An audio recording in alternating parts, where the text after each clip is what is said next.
శ్రీ శివసాయిబాబా జ్యోతిష్యాలయం ఎటువంటి సమస్యలకైనా 100% పరిష్కారం లభించును. ప్రేమ, పెళ్లి, ఆరోగ్యం, వ్యాపారం, ఉద్యోగం, సంతానం, వ్యవసాయం, భార్యాభర్తల సమస్యలు, చెడు దృష్టి, స్త్రీ పురుష వశీకరణం 100% గ్యారంటీ. గురూజీ గారి ఫోన్ నెంబర్ 9764639967. ఓం సాయిరామ్. సమర్థ సద్గురు సాయినాథ్ మహారాజ్కి జై. సాయిబాబా భక్తులందరూ కూడా నమస్కారం అండి. సాయినాథుని ఆశీస్సులతో అందరూ కూడా సుఖంగా, సంతోషంగా, అష్టైశ్వర్య, ఆరోగ్య అభివృద్ధితో ఉండాలని మనస్ఫూర్తిగా కోరుకుంటూ ఈరోజు ఈ వీడియోని మొదలు పెడుతున్నాను. ఈరోజు వీడియో ఏంటంటే, తొందరపడి నెట్టేయొద్దు బిడ్డ.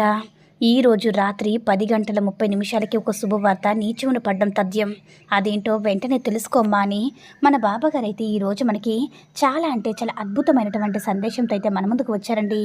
మరి మన బాబాగారు ఈరోజు మనకి ఎలాంటి సందేశం అందించాలి అనుకుంటున్నారో ఆయన మాటల ద్వారానే విందాము. ఆయన మాటలు వినే ముందుగా ఈ వీడియో కనుక నచ్చినట్లయితే లైక్ చేసి షేర్ చేయండి. మరిన్ని వీడియోస్ కోసం మన ఛానల్ని సబ్స్క్రైబ్ చేసుకొని మాకు కొంచెం సపోర్ట్ చేయండి. మరి మన బాబాగారి సందేశం ఏంటంటే, బిడ్డ, గురువారం నాడు నీకు ఒక మంచి శుభవార్తను తెలియచేయబోతున్నాను. మరి ఇంత శుభవార్త ఏంటి బాబాని అంటావేమో. చూడు, నీ మనసుకు అలాగే నీ కుటుంబానికి ఎంతో మంచిగా ఆనందంగా గడిపేటటువంటి మంచి శుభవార్తను ఈ బాబా నీకు అందివ్వబోతున్నాడమ్మా. దేని గురించి అయితే నువ్వు కుమిలిపోతున్నావో, ఏ అమ్మతనం నీకు దక్కడం లేదని చెప్పి చాలా రోజుల నుంచి బాధపడుతున్నావో, ఆ యొక్క అమ్మతనానికి ఉన్నటువంటి అర్థాన్ని అలాగే ఈ లోకానికి నువ్వు చాటి చెప్పుకోబోతున్నావమ్మా. అంటే దేని గురించి బాబా, అసలు ఏం మాట్లాడుతున్నారు అని నువ్వు ఆలోచనలో పడుతున్నావు కదా బిడ్డ. చూడు తల్లి, నేను నీ గురించి అలాగే నీకు రాబోతున్నటువంటి సంతానం గురించి మంచి శుభవార్తను తెలియపరచబోతున్నాను. చాలా రోజుల నుంచి నీలో నువ్వే కుమిలిపోతూ ఉన్నావు కదా. ఎన్నో పూజలు చేశావు, ఎన్నో వ్రతాలు చేశావు, ఎన్నో నోములు కూడా నోచుకున్నావు. కానీ నీకు మాత్రం సంతాన యోగం కలగలేదని చాలా రోజుల నుంచి బాధపడుతున్నావు కదా బిడ్డ. సంతానానికి సంబంధించిన ఒక మంచి శుభవార్తను అందివ్వబోతున్నాను. ఇక నువ్వు బాధపడాల్సిన అవసరమే లేదు. బాబా, నాకు ఏ జన్మలో ఈ యొక్క సంతాన యోగం లేదని నువ్వు ప్రతిరోజు కూడా నీలో నువ్వు ఎంతగానో కుమిలిపోయావు కదా. ఇక నుంచి బాధపడాల్సిన లేదమ్మా. అలాగే నీలో నువ్వు అసలు దుఃఖించాల్సిన అవసరమే లేదు. ఇక ఇరుగు పొరుగువారు, లేదంటే బంధువులు, లేదంటే నీకు తెలిసిన వారు, ఇంకా ఎవరైనా కావచ్చు, నిన్ను ఎవరైతే హేళన చేశారో, ఎన్నో రకాలుగా మాటలతో బాధ పెట్టారో, వాళ్ళందరికీ కూడా నువ్వు చాలా గట్టి సమాధానం ఇవ్వబోతున్నావు. చూడు బిడ్డ, ఈ లోకంలో నువ్వేమీ కూడా దుష్టురాలు కాదు, లేదంటే ఈ సమాజంలో వెలివేసిన దానివి కాదు. నువ్వు ఈ విధమైనటువంటి భావనతో ఏ విధంగా నువ్వేమీ కూడా బాధపడాల్సిన అవసరమే లేదు.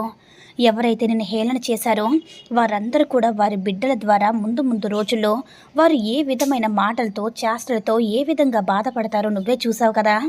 ఈ లోకం చాలా మారిపోయిందమ్మా. బిడ్డలు ఉన్నవారు కూడా సంతోషంగా ఈ రోజుల్లో ఆనందంగా బ్రతకలేకపోతున్నారు. కాబట్టి కేవలం బిడ్డలు ఉంటే మాత్రమే సమాజం గౌరవం అనేది లభిస్తుంది. ఆడదానికనేది చాలా అసలు నేను ఒప్పుకోలేనటువంటి సత్యమమ్మా. కానీ నువ్వు చాలా రోజుల నుంచి, ఎన్నో రోజుల నుంచి దుఃఖిస్తూ కేవలం నాకు తల్లి అయ్యేటటువంటి యోగాన్ని, అలాగే సంతానాన్ని నాకు ప్రసాదించు బాబాని ఏదైతే నువ్వు నన్ను అడిగావో దానికి సంబంధించినటువంటి నీ కోరిక తప్పకుండా నెరవేర్చడం నా బాధ్యత. నీ యొక్క పూజలు ఫలించాయి, అలాగే నీ వ్రతాలు ఫలించాయి. భగవంతుడి యొక్క అనుగ్రహం నీకు సంపూర్ణంగా దక్కపోతుంది. కాబట్టి సంతానపరంగా మంచి శుభవార్తనైతే రేపటి రోజున గురువారం ఎంతో ఇష్టమైనది కాబట్టి గురు అనుగ్రహం ద్వారా మంచి శుభవార్తను వినబోతున్నావు తల్లి. నీ బాబా అందించే సందేశమనే కాదు, ఈ లోకంలో నిజంగా ఏ ఆడది ఏ విధంగా అయితే ఇప్పటికీ కూడా చాలా అనాగీకరమైన మాటలతో చాలామంది కూడా కుటుంబ సభ్యులు కావచ్చు, బంధువర్గం కావచ్చు, ఇరుగు పొరుగు వారు కావచ్చు, ఆ తల్లి బిడ్డలు లేకపోతే ఎక్కడైనా కానీ శుభకార్యం ఎదురైనప్పటికీ కూడా, శుభకార్యంలో ఉన్నప్పటికీ కూడా కొంతమంది గుచ్చి మరీ అడుగుతూ ఉంటారు. శారీరకంగా, మానసికంగా ఇబ్బంది పెడుతూ ఉంటారన్నమాట.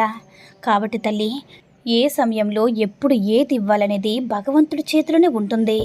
అప్పటి వరకు ఎవరికైనా కానీ ఒక అదృష్టం కావచ్చు, ధనయోగం కావచ్చు, సంతాన యోగం కావచ్చు, స్తోమత కావచ్చు, ఒక మంచి మనకు సంబంధించినటువంటి వ్యాపారానికి సంబంధించినటువంటి లాభం కావచ్చు, ఇలా ఏదైనా సరే రాసి పెట్టి ఉంటే ఎప్పటికైనా జరుగుతుందనేది ఇది మంచిది. కాబట్టి ఎప్పుడు ఎలా జరగాలి, ఆ భగవంతుడు మనకి ఎప్పుడు ఏ సమయానికి ఇవ్వాలనేది అంతా కూడా ఆ భగవంతుడు అందిస్తాడు బిడ్డ. ఇప్పటి నుంచి నువ్వు ఎదురు చూస్తున్నటువంటి ఒక మంచి శుభవార్త ఈరోజు కాకపోయినా రేపైనా సరే ఆలస్యం జరిగినా నీకంతా మంచి జరుగుతుందని బాబాగారు చెప్పినటువంటి సందేశంలో ఉన్నటువంటి పరమార్థం. మరి ఈ ఒక్క సందేశం బాబాగారు ఏ విధంగా అందిస్తున్నారు కదా, రేపటి రోజున ఒక వెంటనే శుభవార్త వింటామా అనేటటువంటి అద్భుతమైన ఉత్సాహంతో వినండి. ఎందుకంటే మంచి సమయం అనేది తప్పకుండా మన జీవితంలో బాబాగారు ప్రసాదిస్తారు అనేటటువంటి భావనతో ఈ రోజైతే రేపు కూడా అంటే ఈ రోజులాగా రేపు ఉండదు, రేపు ఇంకా ఇంకా బాగుంటుందనే నమ్మకంతో ధైర్యంగా ఉండు బిడ్డ అని మన బాబాగారు అయితే ఈరోజు మనకి చాలా అంటే చాలా అద్భుతమైనటువంటి సందేశాన్ని అయితే అందించారండి.